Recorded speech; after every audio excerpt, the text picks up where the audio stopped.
Welcome back to the PMHNP Private Practice Filter. I'm so glad you're here for Module 3.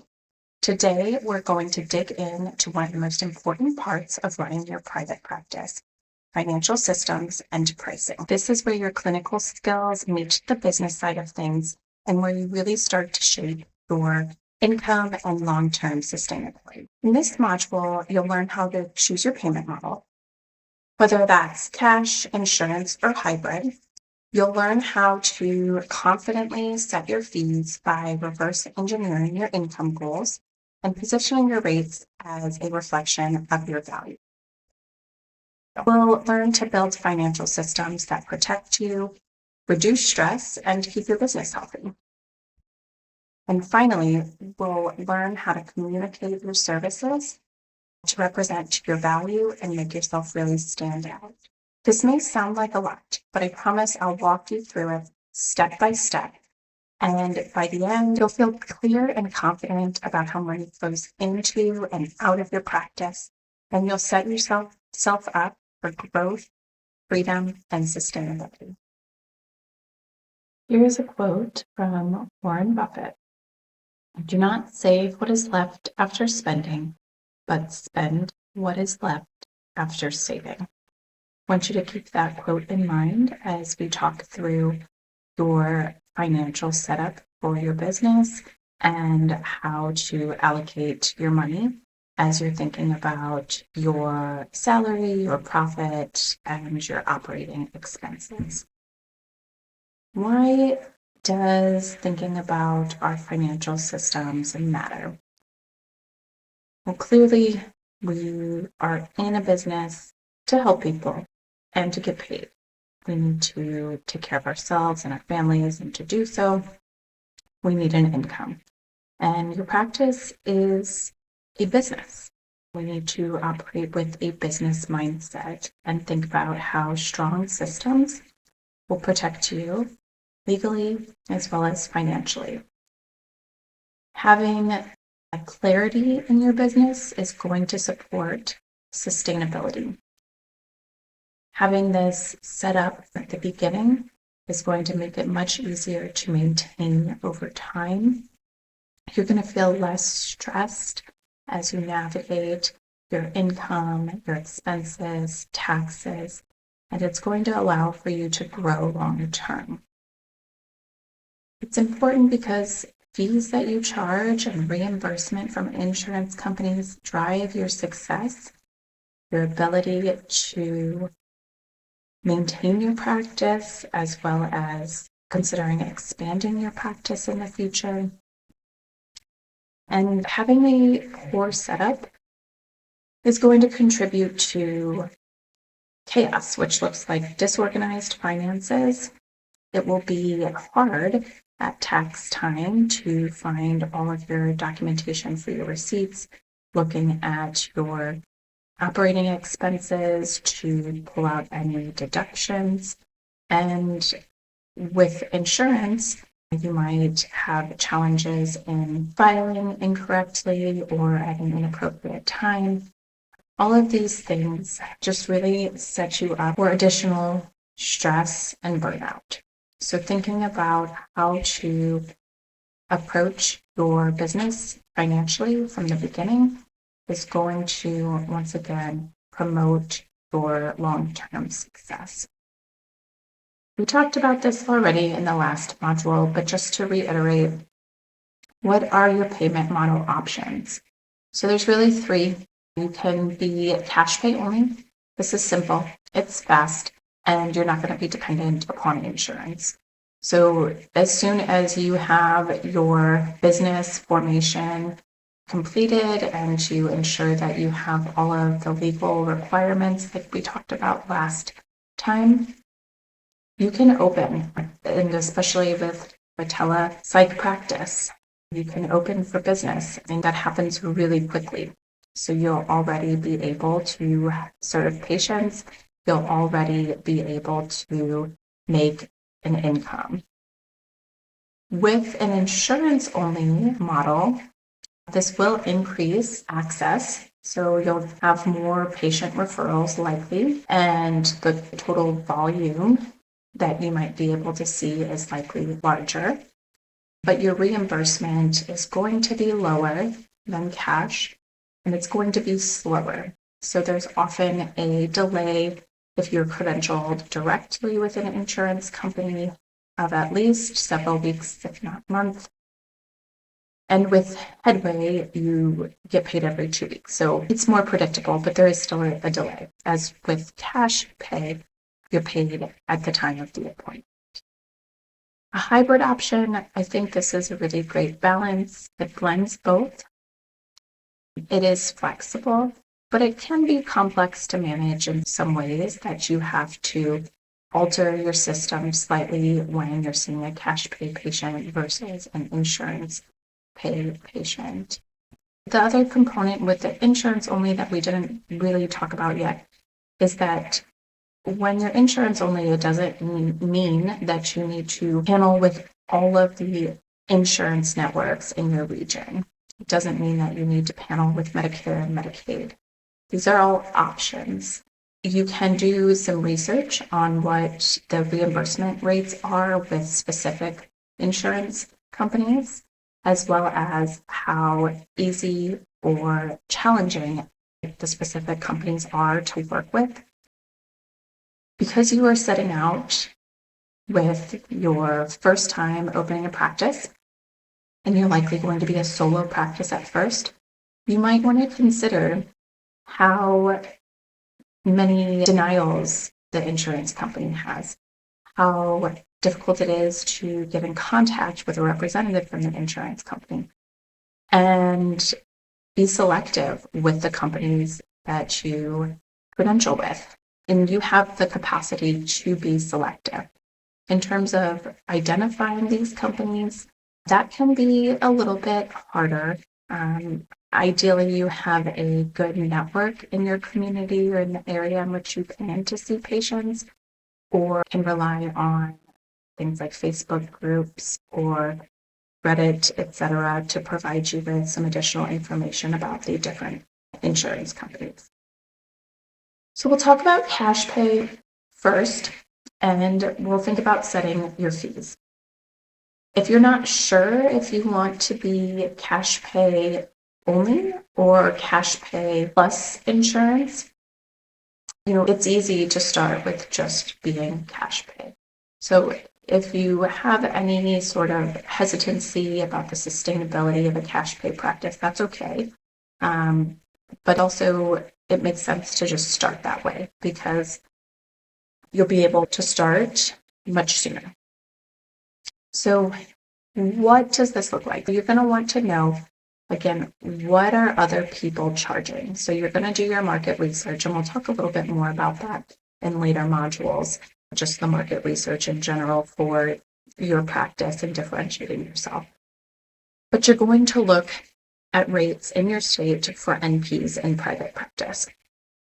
There's a few ways you can go about this. Again, you can use those social media groups to poll your colleagues. You can act as if you're a patient searching for services and use a Google search to identify psych NPs in your area serving the population that you want to serve, and look at their website and get a sense for what they are charging.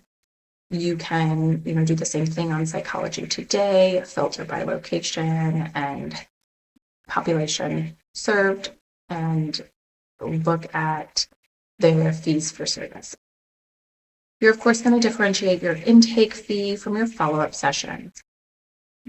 How do you know what to charge?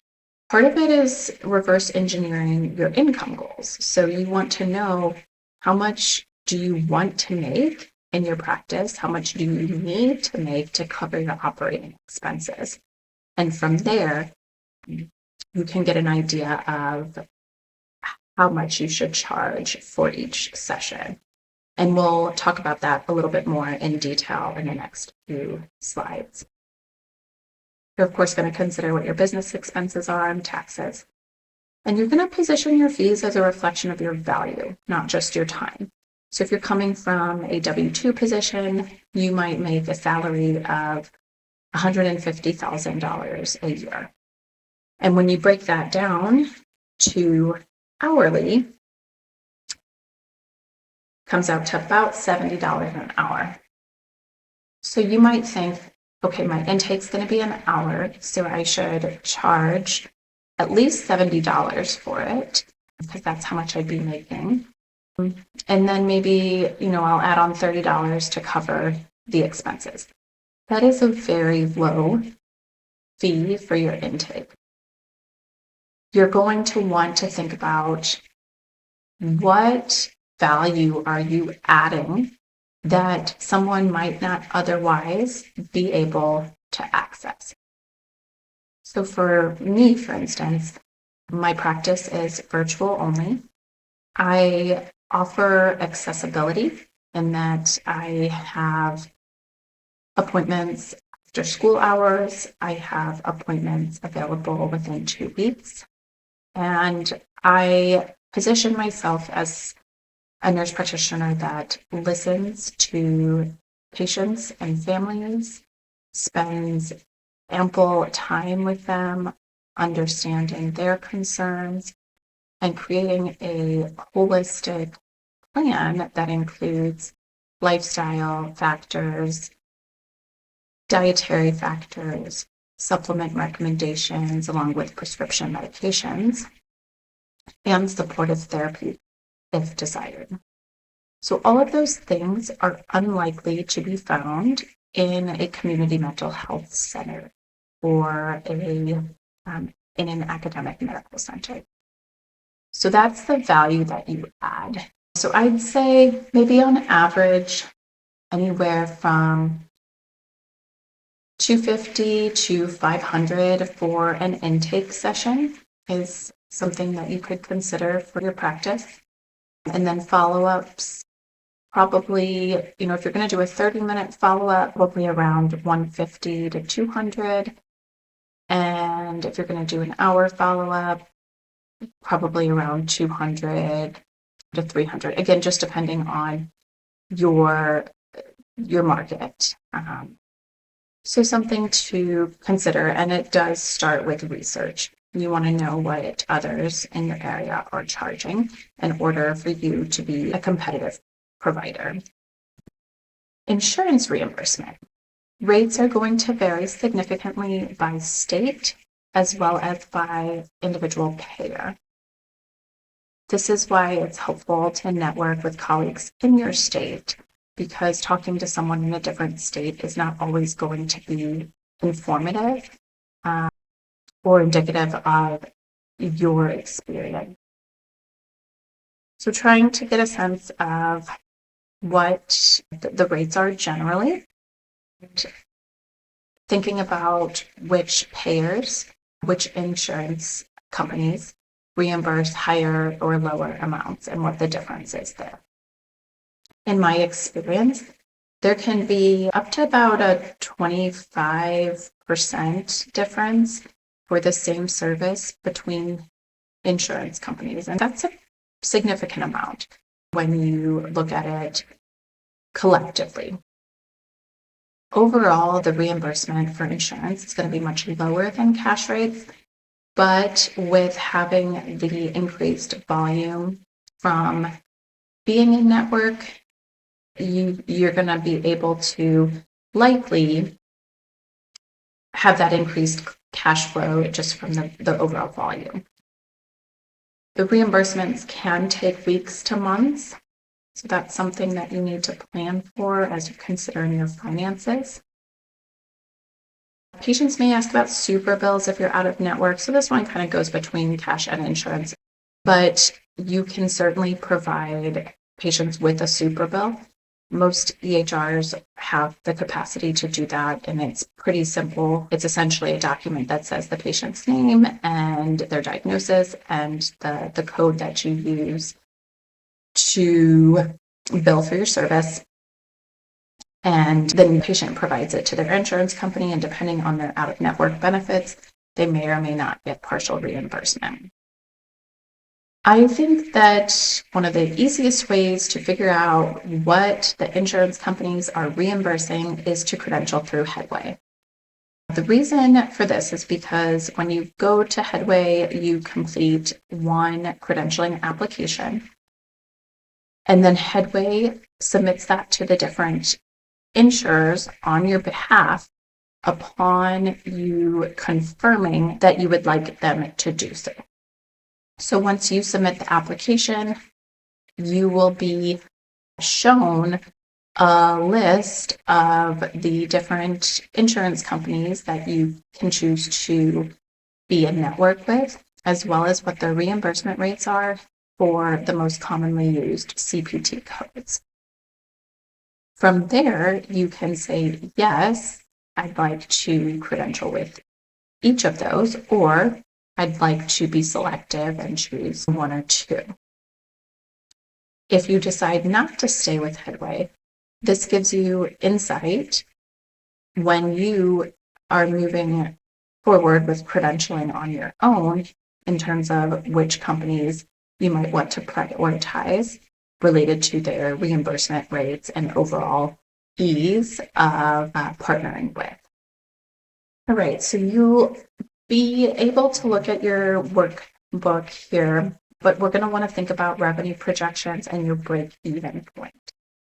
We need to think about what are the minimum number of sessions that you need to just cover your expenses and build a monthly revenue forecast, and then compare outcomes for that based on cash versus insurance versus hybrid options. So here are a few example forecasts. Let's say you are seeing cash only, you want to work 48 weeks out of the year. So you want to have 4 weeks with nothing at all. And let's say you're going to see 20 established clients a week. And we'll assume that these are 30-minute visits. And you charge $200 for your 30-minute visit. This will put you at $192,000 per year. This is working 10 hours a week. So that's a pretty great income. For insurance, PMHNP, who's working the same amount of time, 48 weeks per year, so 4 weeks off, and seeing 20 established clients, again, that'll be about 10 hours per week. And let's assume you're getting $100 per appointment. That's $96,000 a year. So that's still a great income for working only 10 hours a week, but you can see that clear difference there between the payers.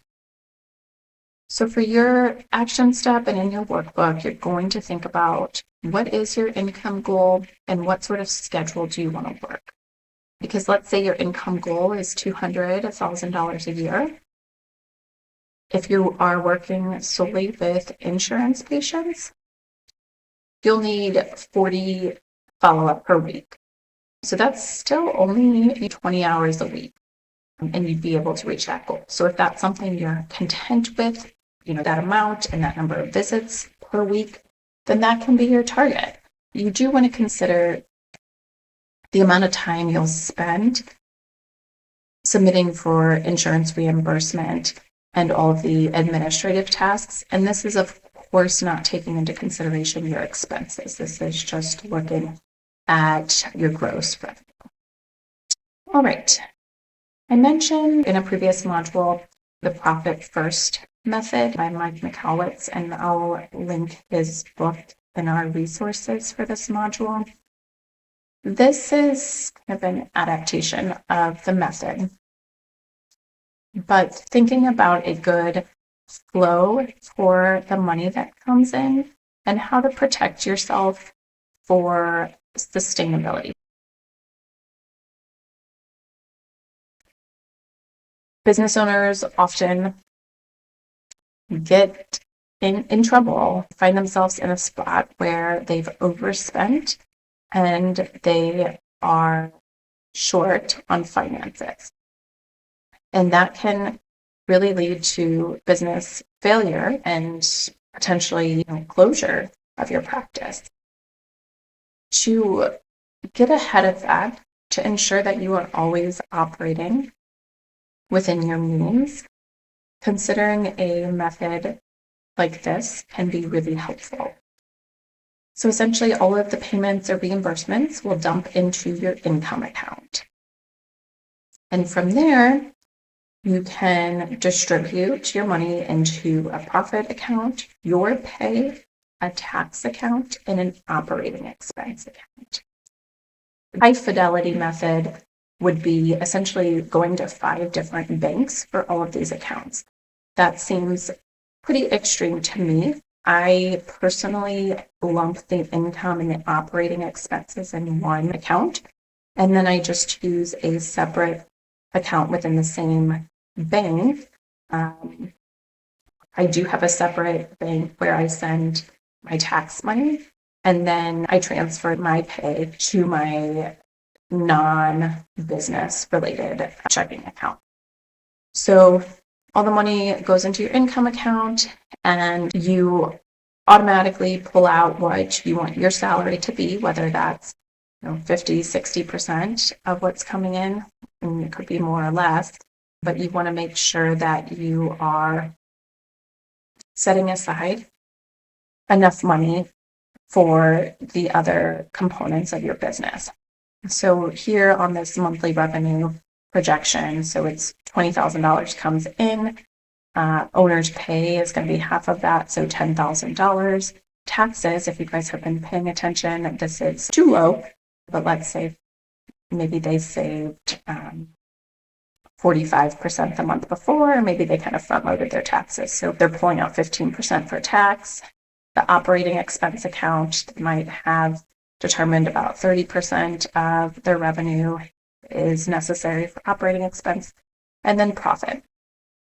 People often misuse the term profit as synonymous with salary, but profit is not salary. It's going to be a business savings and a reward fund that helps keep your practice healthy. So this is essentially like a bonus that you might get at the end of the year for productivity. And it's not something that you're going to be using for your personal daily spending. It's going to be sitting in a profit account. The reason that this can be really helpful is because imagine you did not reallocate this revenue. And so you were sitting in an account with $20,000 in it, and you're thinking, things have been kind of slow. I need to increase the marketing efforts. I think we need to maybe consider getting new software. Maybe we need to think about new tech for our phone lines, etc. And you look at your account and you're like, well, we have $20,000. That's plenty of money to fund all of these considerations. And you can quickly find yourself overspending because you really just have $6,000 for operating expenses. And that's $6,000 for your current operating expenses. So you have to subtract those, and you're not going to be left with very much to spend on all of these other considerations. So does that mean that you don't increase marketing? No, but it forces you to run your business lean and that you get creative with different ways to market. Or maybe you reallocate spending from a different area of your business to spend on marketing. So again, it forces you to be creative while continuing to be successful. It also ensures that you are paid regularly. You are working hard in your business, and you want to make sure that you have money to show for that. You don't want all of your revenue to just be reinvested into your business. And unfortunately, that can happen if, again, you're overspending. And rather than pulling your salary out for yourself, if you're using that money just to spend in and on your business, you might find yourself in a tough spot when it comes to your personal spending and personal needs. All right, so let's think about credentialing and how do we get started with that? What is credentialing? It's becoming approved with an insurance panel. So it's the insurance company saying, yes, This provider can see patients who carry our insurance, and we will reimburse the provider for their services. This process can take several months, and the range is wide and sometimes unpredictable. What does it require? You need your NPI, CAQH profile, your license, malpractice insurance, and practice info. So the CAQH profile, this is something that if you've worked for an employer, when you're onboarding, there will often be somebody that asks you for your login credentials for this. And it's where either you or an admin goes to update things like your academic history, your current and prior work settings. You will attest that there's not an ongoing or historical malpractice suit, attest that you are not using drugs, that you don't have certain criminal activities, etc. So you likely already have that profile if you've been in practice. It usually requires reattestation every so often, but you'll want to double check that that's up to date. I've said this a few times, but starting with Headway is the easiest way to get that credentialing process completed. It doesn't cost you anything, and you'll see the reimbursement rates for different companies, and you'll be able to test out working with those companies before you directly contract. If you really just want to credential directly, that's completely fine, and you have a few different options for that. You can credential on your own. Each insurance company has a certain area or section of their website that allows providers to submit for credentialing. The requested information is pretty similar across payers, so you will want to make sure that you kind of prepare all of that information. A lot of times it's going to be related to your personal ID, your nursing and NP licenses, certifications, again, academic and employment history. So it's going to be pretty similar to the profile information in the CAQH. Completing that credentialing form usually isn't too time consuming, so it's probably going to take you less than an hour for that process. But if you're planning to credential with numerous insurances, that can, of course, add up. So you may consider outsourcing, and there's plenty of companies that will offer credentialing services. I think typically the number I hear is around $100 per insurance company. So, thinking about how you value your time and if the $100 is worth it to outsource.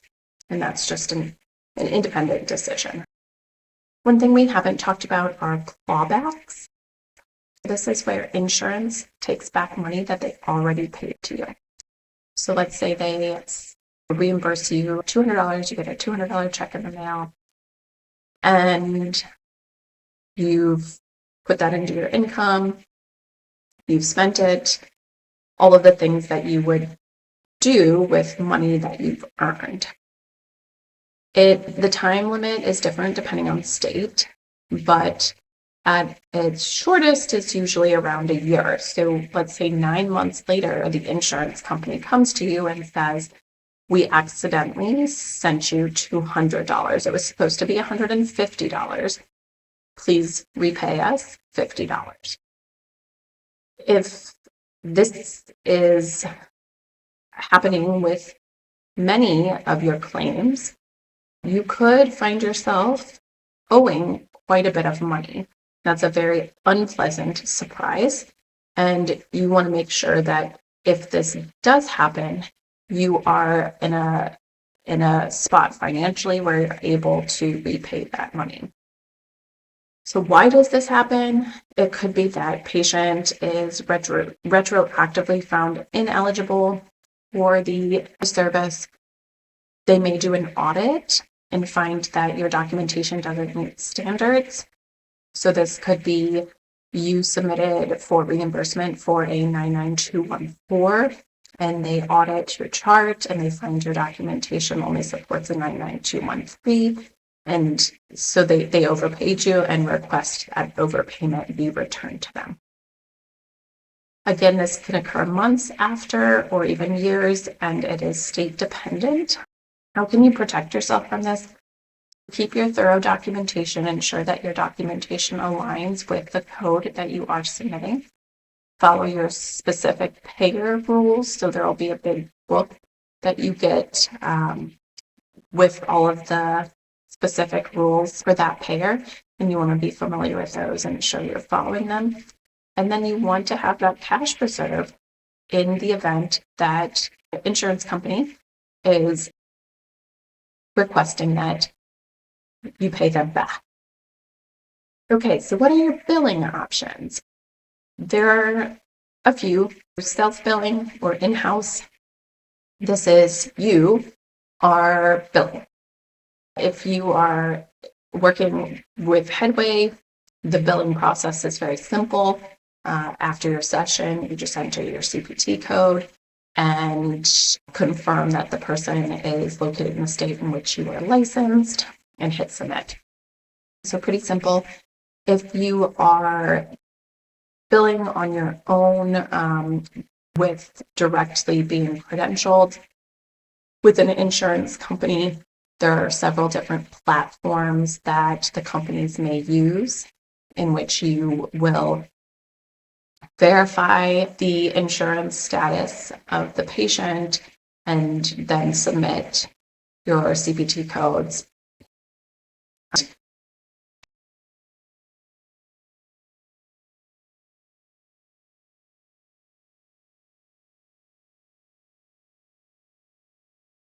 You'll have to add a few specifiers, such as performed via telehealth, etc.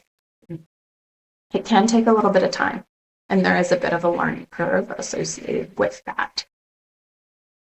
Once you get in the swing of things and are pretty familiar with billing, the process, it will cut down on time pretty significantly. Alternatively, you can use a billing service. And a lot of providers who are primarily seeing insurance pay patients and not using a service like Headway will opt to use a billing service. This is a company that will handle your submission of your claims. If there are any denials, they will work with you on those and submitting any appeals. The costs for these services can vary. Often it's 5 to 8% of collections.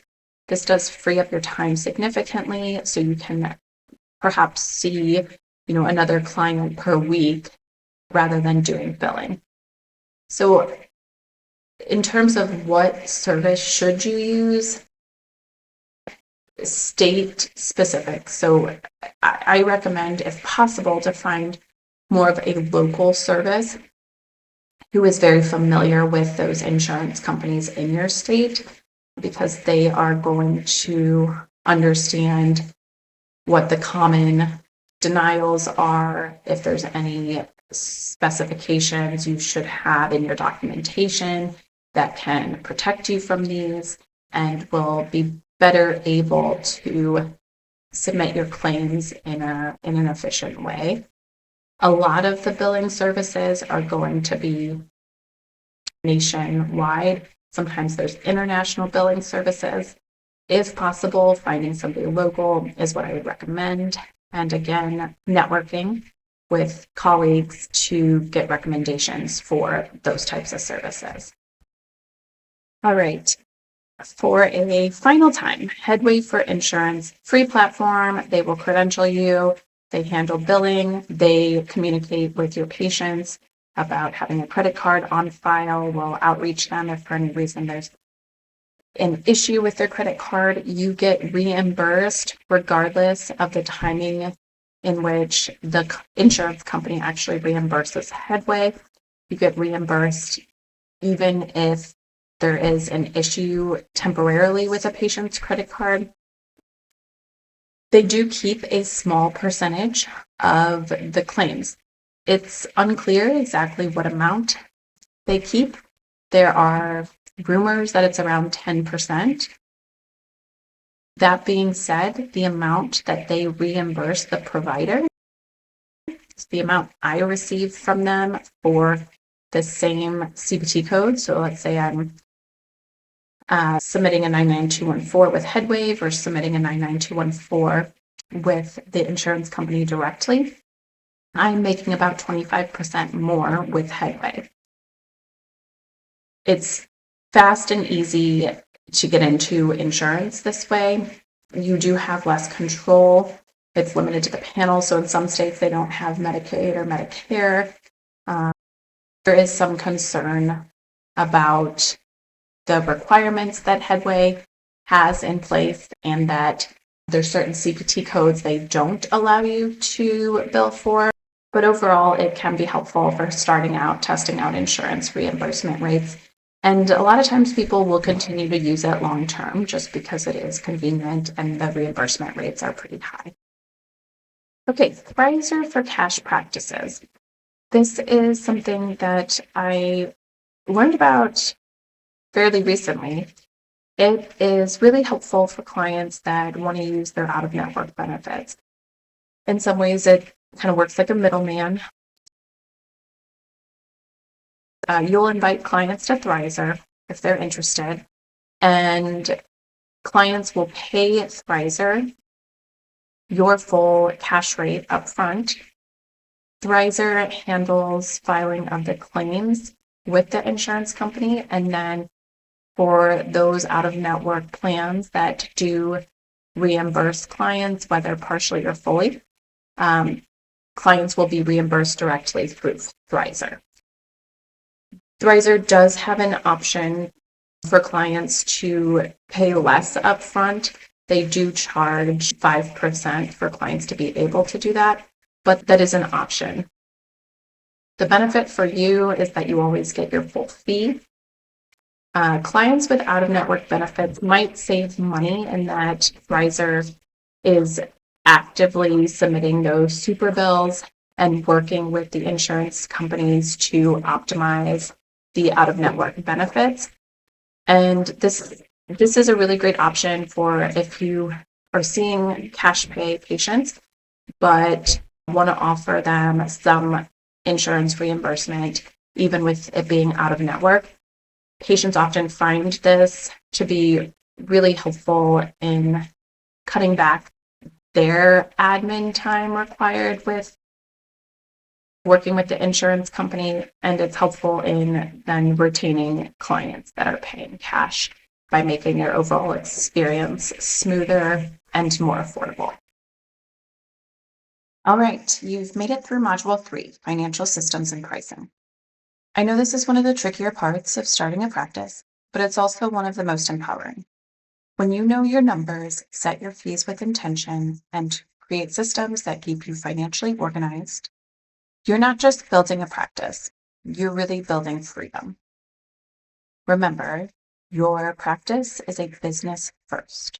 Solid financial systems reduce stress, protect you legally, and give you clarity about where you're headed. And clarity is what allows you to grow with confidence. Now let's put this in action.